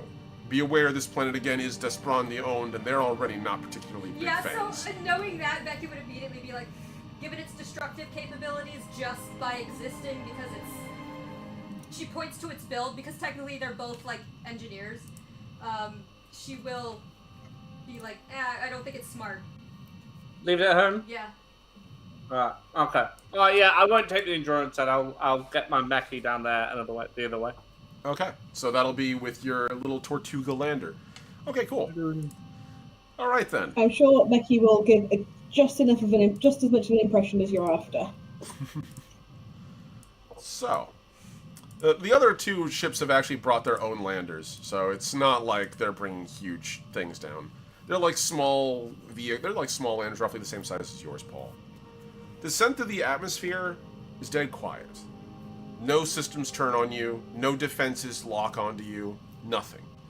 And you know already from the briefing that Ettore gave you, that's weird. Like, this planet where you're landing normally would mean if you were flying this close, it would have already started tracking you and probably contacted you. Well, Amaya, yes, but Ettore told you guys that approaching this planet can only be done on one settlement. Gotcha. Because the rest of it, they were very hostile. They didn't say in what capacity they were defending it, but they had some kind of anti-air defense.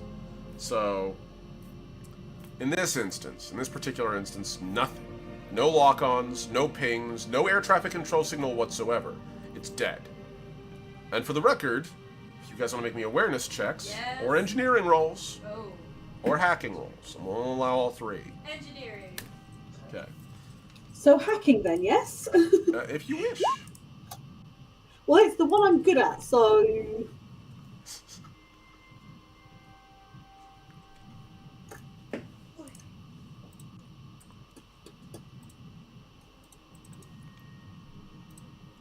Also, research botany, if anyone bothered.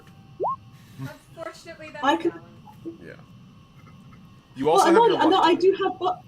I do also have botany available to me, Nice. but That's true. I'm doing a hacking roll right now, so that's not helpful. Okay, so that's an 8, and don't forget you also have your firmware die from your hacking module, because it would count. 13. So adding the hack 13. Okay, so you got a 15? Yes. Okay. I can't find the information that I need to find. That's annoying. Give me 2 seconds. You're good. You're looking for your firmware bonus? Yeah, that's what I'm looking for. So I've got What's- the Urdoc. The Urdok? Okay, that's easy. Yeah. So in this case, you'd be rolling, I believe it is a... So make sure I got this right. Firmware is D6. And because you're not using intrusion software, you're just doing a general, like, hacking roll. So just a D6. Okay. Keep that one, so that's 5. So I'm taking the 8, and so my luck dice to the 8. So 8 Plus plus 5 for my 5. hacking. Yep, 13. Plus 5 off the Urdok. Yep. Okay, so that's an 18, I believe. Falling out my butt. 8. Yes. Sorry, my brains are just like leaking. It's all right. I'm guessing I can't add anything else. Like I have botany, but I'm guessing I'm not adding that because I'm hacking. Not in this instance, no. But on the planet, That's fair. on the planet, That's fair. I accept that. Okay, cool. So, as you guys are approaching, both of the two of you just sort of like messing around in your wrist links, you're realizing that the planet isn't just like there's no broadcast, there's no signal. The planet is radioactively dead as far as like signal goes. There's no airwaves at all. Normally, like with like basic communications, like you would be seeing at least like, you know, radio signals and cell signals, stuff like that. We can't even text? There's the whole prism is down. The prism is quantum entanglement internet across the galaxy. The prism does not work here. Louis, while you're flying, you realize you lose contact with the two ships next to you. Oh, that's helpful. They're next to you. You can see them out the window, but there's no radio contact at all. We gotta do the SOS on the lights. Be like, ah. Don't do SOS. They'll think we're in trouble. No, but not really. Like, I mean, you know what I'm talking about, right? Like Semaphore. You're talking about semaphore. Thank you. Yeah. But yeah, no, you lose complete radio contact. I was gonna start waving at the other pilot. The other pilots looking at you, like, they're both watching you, and they're sort of like... and they sort of, like, gesture to their helmets, and, like, making that gesture, like, can you hear? And obviously, okay. Yeah, we're all shaking our head no. No, do that no. They nod. Yeah. Yeah. You here? There's a shake of the head from one of them. The other one just makes like a neck-cutting gesture. Back and forth. My head on my left and right. Yeah. Okay, we have Eventually, I presume you like communicate to them like, you know, sort of just like stay alert or something, Yeah, and they basically eyes. like they basically let you like they'll follow you, more or less. So. You follow me. Yeah. I love They both give a thumbs up. And so as you descend through the atmosphere, there's only a couple of places nearby to land, because where the actual settlement you guys are heading towards, Recolore is very densely in the middle of this fen. It is overgrown with huge trees and swampy terrain, which is basically the worst kind of environment to land a ship in. And so, as a result, like, you have to land roughly about 5 kilometers out from the settlement. There's like a couple of clearings here and there, and even as your ship lands, you can feel the squish of the landing gear. Like, the whole ship sinks like half a foot into the muck, just from its landing gear. And your ship is relatively light. To put in perspective, your ship is maybe about as heavy as, like, I'd be willing to say probably like the cab of like a truck, of like a delivery truck. So, you know, it's still like a diesel engine truck. It's bigger, but like it shouldn't plant directly into the muck like that because of how it's made. It still sinks right into it. And the other ships land nearby you as well. some Rats of Nim style, just. You can't tell what time of day it is, except for the fact that it's clearly day because there's light, but you can't tell what time because it's so misty and foggy that it's basically just overcast. Oh, beautiful. Like muggy. The time of day is mug. So England, yeah, cool. Yeah, Got it. pretty much. I was talking to the right crowd. I knew you guys would pick it up. England, every other except for this one, yeah. Yeah. So, as you guys land and the doors ramp down and there's a soft squish sound as it like settles into the mud, you can see that beyond like the doors, peat moss everywhere. Like it's peat moss, it's like overgrown. There's like wild grass everywhere. It's still a clearing, but like as clearing as you're gonna get here. The other two ships nearby set down. You can see that the one that's carrying a Torre is like literally a retrofitted lander like yours, Paul, a Tortuga, same kind. Nice. But it's been strapped to the gills, where on its sides normally would have like just two small cannons. They've replaced it with some really potent anti-aircraft weaponry. And its back appears to be designed like with an extra space for like getting people on and off the planet. So it seems like it's some kind of dropship they've retrofitted it into. The other one that lands across from you is a dropship, a bespoke one, and clearly some kind of gunship. Pretty expensive, likely Alliance. And stepping out of it, you guys can see the two folks coming with you, which would be, in this case, a Torre 238, standing at his rough 6 foot tall, bearing no weapons as far as you can tell on his person. And then the other one... He's only 3 inches taller. Yep. The other one, Lieutenant Arab, the Soaring Spire, the dude I just doodled. You just doodled that? Yeah, that was what I was doing when we were waiting. Crash out, what the fuck? You just doodled that. Yeah, I'm very pleased with that. That actually turned out pretty good. And Acris steps forward. So he is wearing... All having a breakdown. Yeah. Yeah, we're just like, please. I'm pleased Yeah, with this is that. something I do together. Whips out freaking Angelo, whatever his name is. Angelo? I'm not Michelangelo. God help me. Thank you. Oh, Appreciate it. Jesus Christ. But yeah. Yes, you chapel. Yeah, straight together, mate. So, Fine. stepping out of the ship, you can see Lieutenant Arab, the Soaring Spire. He's wearing similar clothing as you guys saw on the on Lieutenant Veers and the orbital like comms. It's very much Acris armor. So, considering that he is effectively a Hawkman with wings for arms and extra sets of wings, including at his hips and on his ankles, there's some concessions that have been made for the clothing. I did have a question. I have an answer. Did we know that this is what the planet was like? You had some you had some ideas. Okay. You knew it was identified as a technically the proper term would be temperate rainforest. Okay, would is my what it rig is. actually be a hindrance in this case then? No. Okay. Okay, that was my one concern. I'm like, am I just immediately gonna sink in the quicksand? I'm just going to say this right now. Your gear as it stands, I'm presuming, by the way, that none of you mentioned you're bringing your hard suits. So no one's bringing hard suits. Is that correct? Because that would be difficult to walk in. Like, you could walk through this terrain, but it might weigh you down. Yeah, in that case, unfortunately, no. Okay.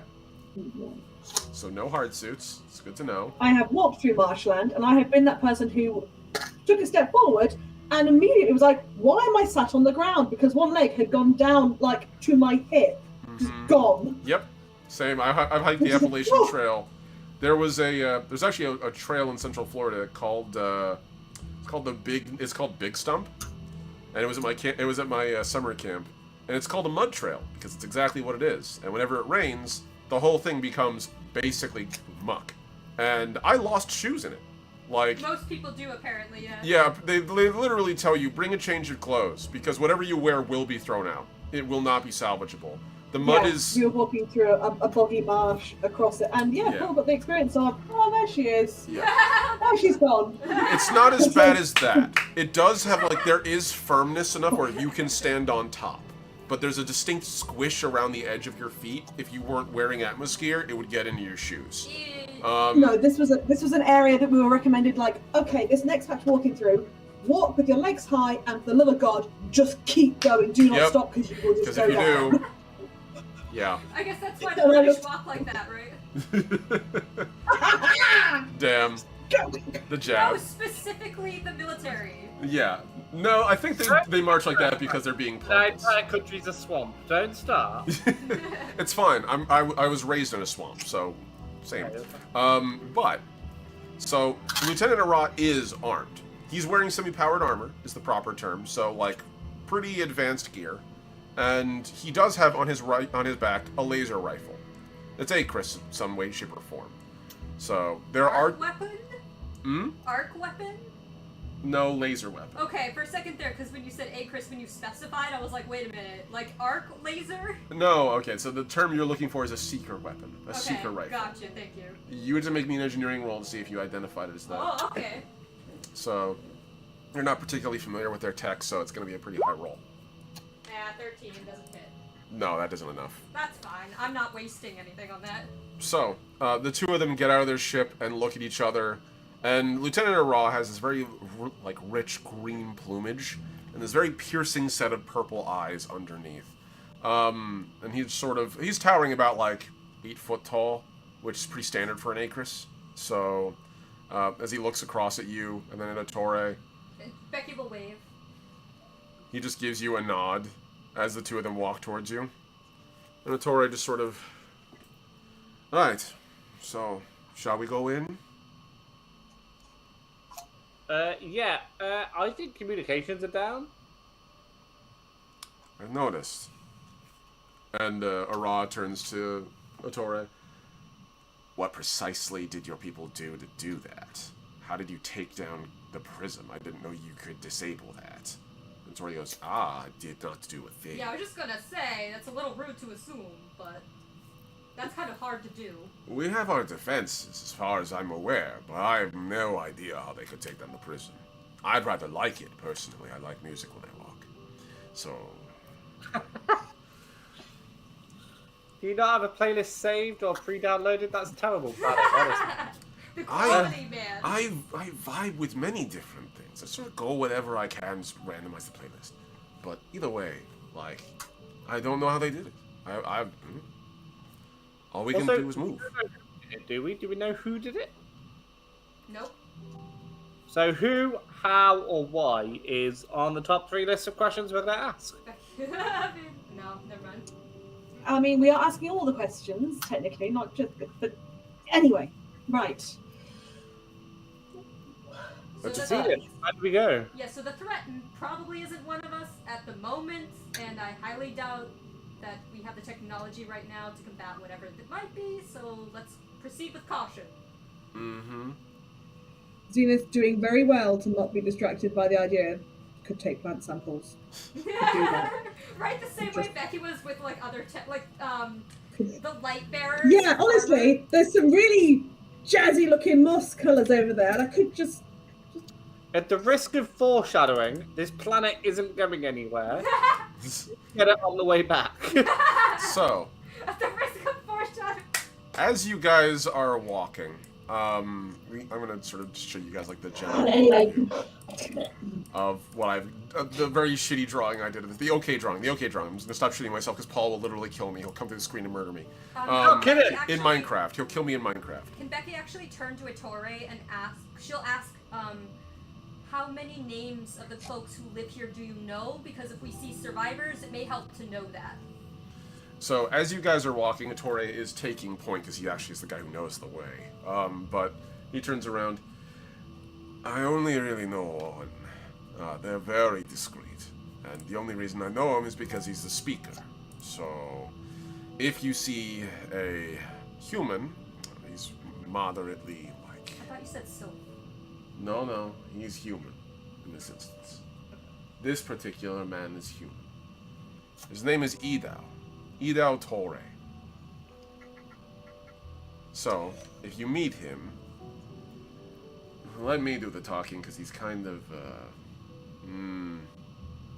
doesn't like outsiders very much. Fair enough. So, as you're walking, Zenith, make me an awareness check. Or Yay! research with botany. Your call. Yes. Botany! Okay, so that's the intellect roll, so I did 12, which rolled nicely. Okay, so I'll take the 10, have that. It's research, so it's 10 plus 4, and there's a 14, plus botany! 15. Nice. 15. Okay. So, as you're walking, you can see, looking at the trees, something is very odd about them. It's something strange. You don't really see many trees like this very often. They don't really match a lot of what's normally used in terraforming. Like, usually it's like they pull from the same, like, 12 to 18 varieties of trees for different biomes across... Yeah. Terraforming basically is replicating the environment you came from, so they just kind of speed run the process of developing a biosphere. Yeah, it's normally the same copy-paste bundle of trees. Exactly, more or less. And as time goes on, they add extra biodiversity in. But in this particular instance, not so the case. Something is up. It seems a bit weird with the biology of this world. I'm going to send you a message, actually, about this in Discord. I get a message! Yep. I mean, we're already suspecting it's a certain supremacist group. Okay. Yeah, but they don't have a. They don't. Yeah, but like that's not. They don't have a planet. No, but if they got a hold of a relic, like the terraforming tech.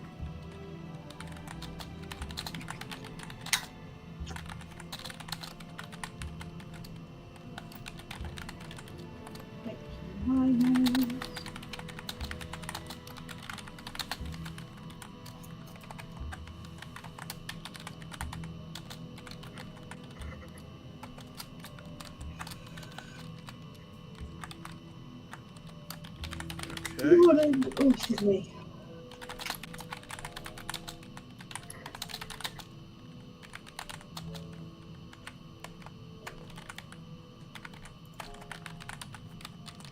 Just want to make sure I got this right.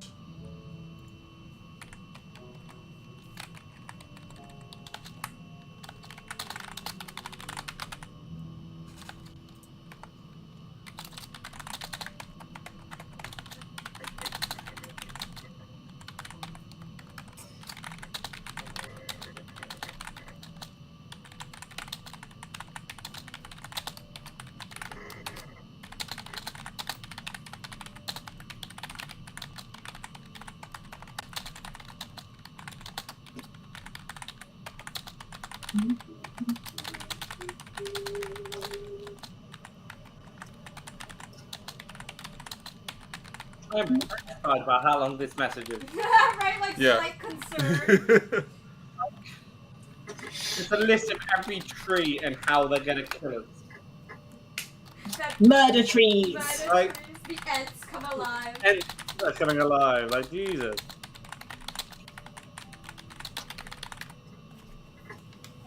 That or it's gonna be a Oh, bioweapon. okay. I could have added extra stuff to that. I'm just gonna say I could add. I could add an extra one to that technically. Then Yeah. okay. There's significantly more I could type about it, and I'll tell you about this later, but that is a start. What? Yeah. No. Zenith, help. Shit, what do I'm you... very dyslexic. Let me read. Okay. Yep. Here we go.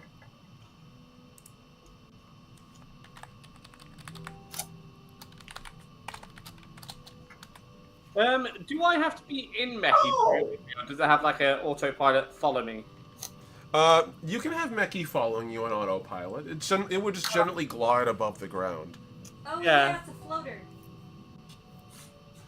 Follow me. Okay. Otto, engaged. For the So, record, for the record, they are still technically trees and still alive. They are Don't in the say state. that. Yes. So. Is this some Freya's Garden stuff? It's a horror So, game. okay. Cool. Yeah, no, so Zenith says sort of have a bit of a look at some moss and look at the trees. the more she looks. She casts this look sort of. Ettore, hold up. Zenith, you right? Yep. No. Ettore pauses, turns around. Just looking at the trees. Hmm. Zenith, you Okay. don't react that way normally. I have a joke about trees, about what's brown and sticky, but I don't feel like this is the time. There are rumors of the trees. It's a thing on Zor. Every once in a while they have like these. There's this. It's mostly childish rumor. It's a legend, but the idea is that the trees walk, supposedly. Whether that's true or not is debatable. But What is known is that there's stories of people walking into the woods and the gods of the forest spiriting them away and then returning them, which seems fantastic, but weirder things have happened. They presume it's a cult or something. But I do know that these trees were here before the world was terraformed. And they remain here. And they will remain here as long as they can. They basically hold the planet together. At least as far as this part of it, anyway.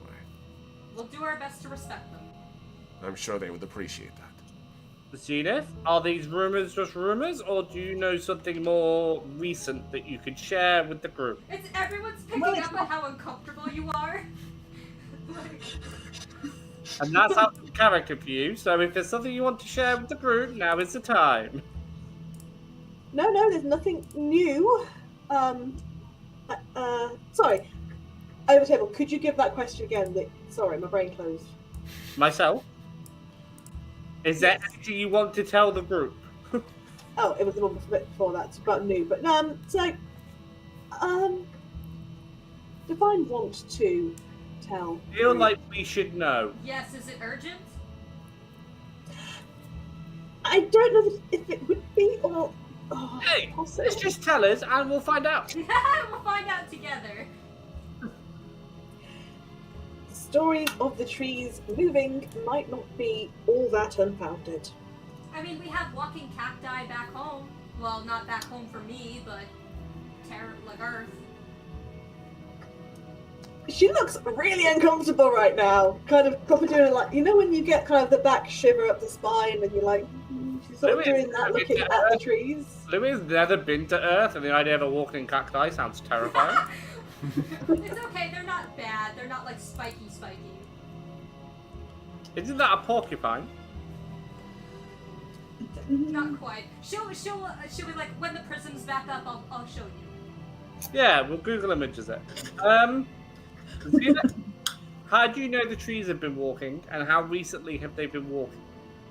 I am not familiar with this exact planet personally, so I don't know exactly time frames, but Give me a ballpark figure. 10 years? 10,000 years? these sort of trees were sapient plant species from the Imperial era. I'm sorry, they're sentient. Could someone They become- remind me what the Imperial era was? Like 2,000 years ago. Thank you. Like long. So it could be sentient still, as in not regress. Well, no, these should not be at this point. They are currently. As they age, they turn into static trees after they die. They were So this is a graveyard. forced into a funerary situation on various worlds, where they would become static or non-communicative or burnt. She looks really like personal guilt level, kind of. Graveyard of trees giving us a silent treatment. Awesome. Becky will reach a hand out to Zenith just because she's still uncomfortable, like the gentle pat, like the way Zenith touches Visibly stiffens.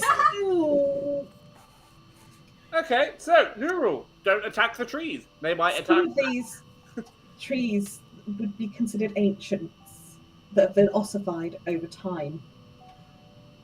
They were forced into this choice. It wasn't a choice. They were forced into it by You force the a tree Imperial. to stay still. Are there any flowers around us? Threatened to burn them. Oh, that makes sense. So, there aren't any flowers down in this, like maybe a couple like dandelions or something like on the ground. They're not like nothing like that. They get everywhere. Now, Yeah, they're just everywhere. now you can't see in the image I've drawn because I haven't drawn a proper Veracity tree yet. You did once. However, I haven't drawn these. These trees are tall. They're not quite redwood tall, but they're big. We're talking like roughly about, I'd say 80 to 90 feet tall at least, give or take, which boils down to about, I think that'd be roughly 30 meters for you folks across the pond on average. at the very top of them, you can see what looks like flowers. It's actually closer to like leaves that are brightly colored. Like, have you ever seen a poinsettia? Like that, where they don't really have like flowers, but they have like super off-color leaves. Always in groups of 5, facing upwards towards, you see the dim sun in the distance. So, very pretty, like crimson, yellow, orange, like fire.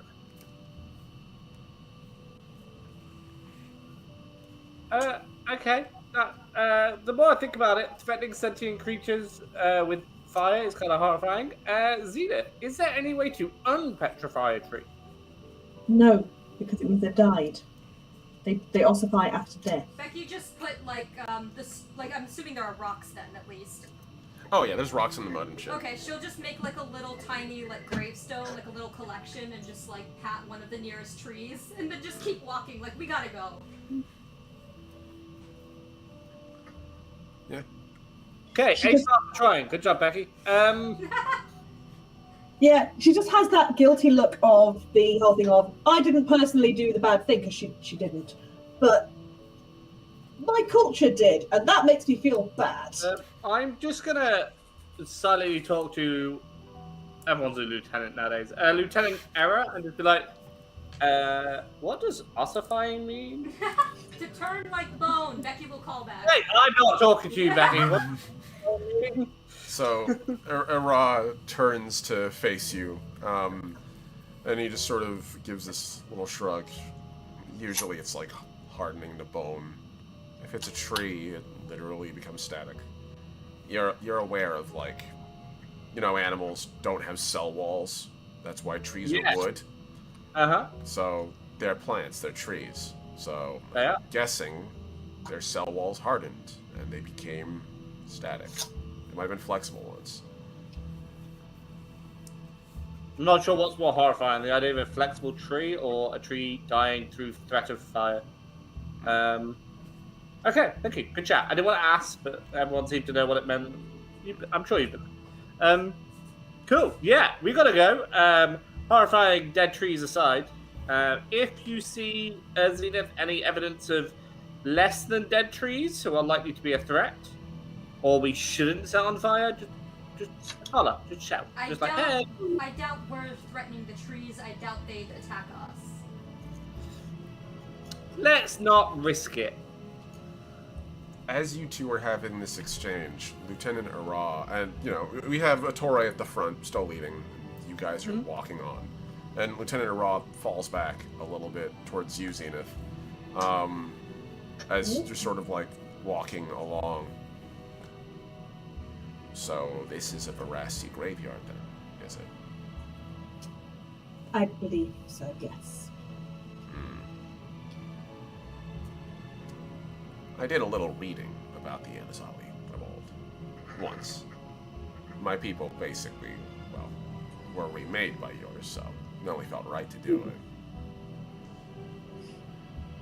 I can't speak to how much they, quote unquote, deserved it. But I will also say, sometimes you have to make horrible choices.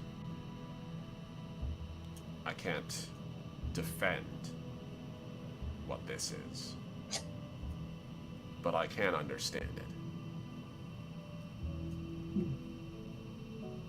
And it isn't your fault. You know that, right? I know it's not my personal fault, but it is as much in our collective characters as Anazali to feel some guilt for what our predecessors did. Especially when you're as old as I am. Just so. There is a point where maybe you'll have to do something horrible too. And when you do, remember why you did it. She looks at him and goes, how do you know I haven't already? I never like to presume. And if you have, well, it seems you've forgotten it. And he steps forward in the column, back to the rest of the group quietly. Knowing that, you do presume. So, as you guys approach, I'm going to give everyone an opportunity to make awareness checks again. You can make engineering checks if you're interested in trying to figure out about the comms or hacking. You can make botany checks as well if you'd like to continue doing so. Your call. 16 for comms. Okay. I'm gonna keep up with the botany because it's not often on a planet where I can do botany things. So like, yeah, go on then. Yeah. Give me a minute. Brain's closed. 11 for awareness. What I remember, what are the species that are the alive trees? What are they called again, Omni? They're called Veracity. Yeah. Veracity. Does Louis know that the Veracity, are they a existing species or are they considered extinct? They are a species that is considered extinct. So at this point, Yeah, you're basically looking at their bones. yeah, Louis, if you want to, because you're asking this question, make me a research check. This is history. I got same as last time. It came out with a 15. Okay. I'll start doing checks. I actually do that. What's research? This would be just intellect. Oh, I'm quite clever. I'm gonna. There's no positive modifier to this because it is slightly more obscure history. It's kind of like asking about like more detailed stuff. Omni, Yeah. I'm rolling the botany check. If it's related to something to do with the Imperial, I do have an extra thing for knowledge of the. You can add that too. Imperial. Nice. Yeah, I will add that too. Then it's a 16. Yeah. Yeah, we got 16s. With an exploding D10, I got a 14 on my. Nice. Fantastic. So Juicy boy. this is that moment where my channel does earn a little bit of like that reminder that hey, we do cover heavy topics here. So the Veracity used to be a member. They technically were never a member species of the Imperial. That's technically the truth. They were another species that existed at the same time as the Anazali Imperial, pre-fall. So before the modern civilization, before like at this point for you guys, it'd be 2,400 years since the fall of the old Imperial, since its complete collapse and effectively the rebuilding of it. Before that, the Veracity were a species, and they technically were contesting with the Anazali Imperial. They were, to say xenophobic is not quite accurate. They were resistant to being inducted into the Imperial. They didn't like the idea of being subjugated. That's what history has told you. Now, what history tells you happens next is one of those moments where the Imperial earns its shitty history. As opposed to destroying them outright, because a war did break out eventually, and the Veracity possessed technology that the Anazali were terrified of, and vice versa. Eventually, they were beaten back to their smaller, like, core worlds, and when they were there, the Imperial basically gave them a choice. Be glassed from orbit and obliterated, or all of you enter your maturity phase. Maturity is when they become trees. Now, they're already plant-like entities, but when they were smaller, like, you know, they could be anywhere from, like, 4 foot all the way up to, like, 12 foot and still be mobile. After that, they entered their static phase, where they literally root into the ground and are incapable of motion after a while, and there might be some degree of sapience, but even the Veracity don't understand it beyond that point. They literally become silent. Like, they slow down until they literally can't communicate at the same speed as the other Veracity, and they just don't. Like, the Veracity just can't communicate with them anymore because they communicate with light. They literally change the color of their plumage to speak to each other, and they just can't interpret it at those speeds anymore. Basically, the Anazali said, all of you can choose to age like that and become trees, or we'll kill all of you. And the Veracity chose that option. So they all went into that state. By any definition, by any legal definition, this would count as a genocide. So, Cool. Yeah, that's what the Imperial did.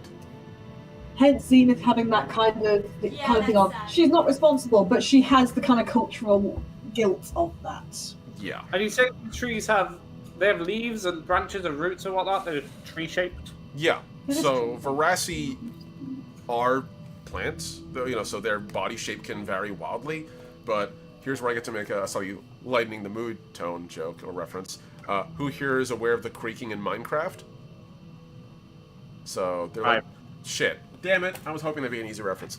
Sorry, it's all right. Minecraft. It's been too long since I played Minecraft, so I don't know. It's all right. There's a recent ad. Anyway, so the Veracity can be anywhere from like 2-limbed in terms of like literally like just 2 legs and then just walking around, or they can have up to like 8 limbs. It varies wildly, but they can move. Basically, their lower root structures don't settle into the ground. They absorb water and nutrients on the top layer, and then as they age, they start rooting, and that's when they start becoming non-communicative. So... Okay. Am I able to find a tree nearby that maybe has some roots showing? Oh, yeah. Like, they're all that way. Okay. I'm going to see if I can... I'm going to fall behind the rest of the group. Mm-hmm. I'm not exactly hiding what I'm doing, but I just don't want the attention drawn upon me. I'm not going to say, hey, everyone stop, I'm doing this. That's fair. Yeah, you should just fall back to the back. Yeah. Yeah. I'm going to bring out my the knife that I brought that I forgot the name of. Mm-hmm.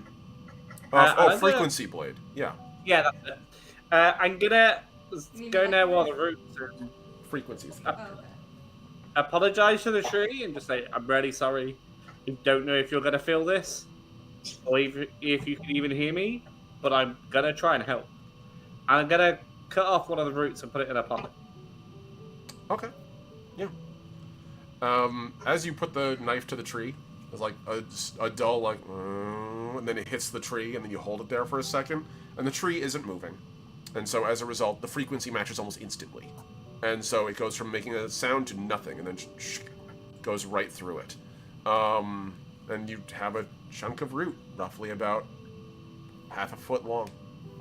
Sweet. As I'm catching up with the group, I'm just going to say, that's a dope as fuck knife.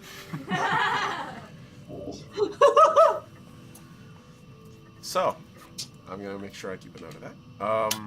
Alright.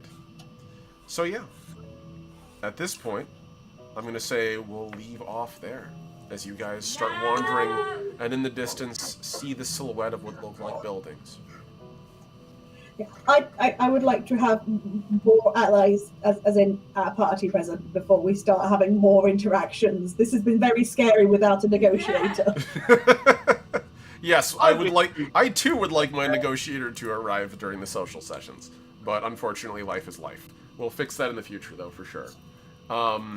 Thank you guys so much for playing today. I appreciate you all. All of you have earned, you guys, because you did so well today, all of you guys have earned, I'll say, 2 points of experience. Nice.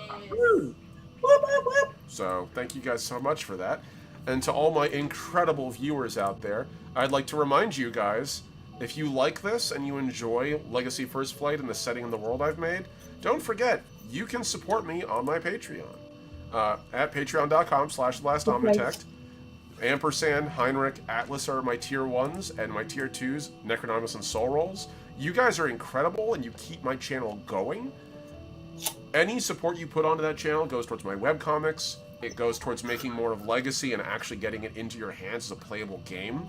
Eventually for free if you're a paying patron. So, you know, help me out there. And on top of that, finally, the last little detail, it does help me, and it helps me maintain my financial independence and allow us to actually keep our house and do what we need to do. So, thank you so much for watching. Everyone, make sure, please, you go on there, you hit the like button, you do the subscribe slaps, you do all the stuff that's relevant, and, all the things. Thank you guys so much for tuning in.